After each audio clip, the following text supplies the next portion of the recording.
Թուրքիա հանդիպման օրակարգը մեզանից գաղտնի է, ոչ դուք, ոչ ես, ոչ Հայաստանի Հանրությունը այդ օրակարգից որևէ ինֆորմացիա չունի, բայց եւ ես եւ դուք եւ մեր հասարակության գիտակից մասը վստահ եմ տեղյակ է, թե ինչ օրակարգ ունի Թուրքիան եւ Ադրբեջանը Հայաստանի մասով։ Այսօր ես մի հոդված տեսա, որտեղ հստակ շարադրված են այն պահանջները, որ Թուրքիան եւ Ադրբեջանը ներկայացնում են Հայաստանին, իբր թե առանձնախապայմանների։ Բայց մենք նաեւ տեսել ենք այս մարդու հանդիպումները Ալիևի դեմ ստորացած Էրդողանի մոտ ինչ վիճակում եւ մի բան էլ նկատի ունեցեք, տեսեք։ 3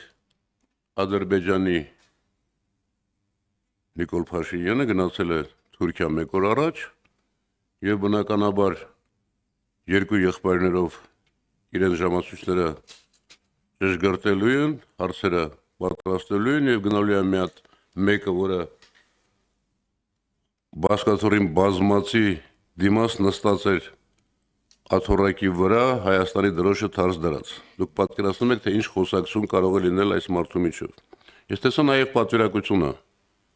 հայտնի այն մարդիկ, որոնք ասում են մենք Հայաստանի Հանրապետությունը եւ ասացի, թե նրանք ովքեր են ամենաառաջի իմ խոսքում։ Այնպես որ որևէ դրական ակնկալիք չունեմ,